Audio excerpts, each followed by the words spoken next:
In this collection of videos, we are going to talk about group homomorphisms.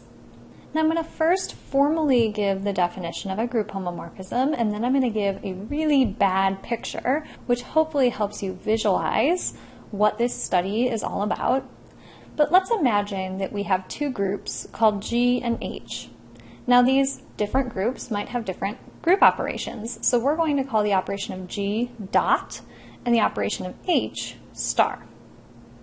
We're also going to imagine that phi is a map from G to H, and it needs to have the property that phi of the quantity A dot B is equal to phi of A starred with phi of B, and it needs to have that property for all elements A and B of our original group G. If that property is satisfied for all A and B in the group G, then phi is called a group homomorphism. And as you might imagine, from the word homo meaning same, that this means that the groups G and H are the same in some way. Now later on we're going to talk about group isomorphisms, which is a much stronger classification of two groups being the same.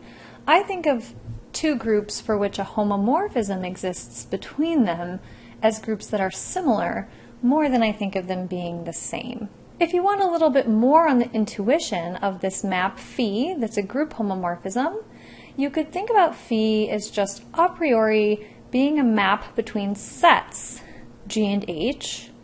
However, because G and H come along with these operations dot and star, we can think of phi as a map that has some sort of knowledge of the fact that these sets G and H come along with these operations, and we'll see that a group homomorphism is a map that wants to do what it can to preserve and respect the operations of these groups. Again, a picture to come in a moment that will help. But right before we get to that picture, I'd like to make one statement, which is that even though phi is a map between sets, we do not place any set theoretic requirements on this map phi other than it ought to be a function. That is, we do not include in the definition of a group homomorphism any presumption that the map phi is a one-to-one or injective map, nor do we place any assumption on phi for it to be an onto or surjective map. Those are not part of the requirements for the definition of a group homomorphism, just this property. As promised, here is the very bad drawing that I hope gives you a very small visualization of the way in which a group homomorphism from a set G to a set H respects the operations dot of G and star of H. So let's imagine those two group elements A and B over here in the group G. Our map phi maps them somewhere. We don't know quite how, so maybe it takes A over here to phi of A and B over here to phi of B. That's just fine. But over here in the group G, there's an element, A dot B, that corresponds to the group operation of G. Similarly, over here in H, we have an element phi of A starred with phi of B that corresponds to the group operation of H. Combining phi of A and phi of B gives me this element. What a group homomorphism does is it forces A dot B, because it is the completion in this group of the elements A and B, to map to the completion in this group of phi of A and phi of B. And in that sense, that is where this equality of those two quantities comes from. It comes from respecting and equating the operations of the two different groups. Now next I'd like to do an example that's hopefully enlightening. The very natural map from the integers to the integers mod n that is natural in the sense that it takes an integer and maps it to its value modulo n that map phi is a group homomorphism.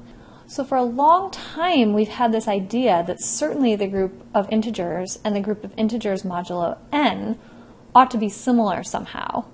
And the right relationship for that similarity is not a subgroup relationship, but that's because the right relationship between those two groups is via this group homomorphism property. To see that this map phi is a group homomorphism, let's start with A and B being two elements of our group G from our homomorphism definition, which is the group of integers. In order to show that phi is a homomorphism, for these arbitrary A and B values, we need to show that phi of combining A and B first inside of the integers has the same value as if we first would have mapped those two values, A and B, and then combined them in the operation of the second group.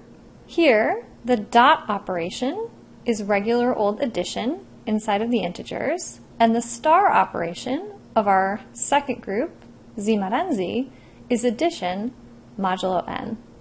When we write out the translation of this requirement, using what our map phi is according to this definition, and what dot and star are equal to through our knowledge of these groups, this property right here translates to A dot B translates to A plus B, and then when we apply phi to that combination, the map is to take this modulo n.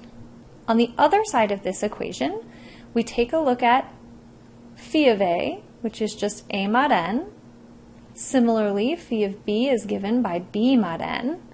And then we combine these two elements by adding them modulo n.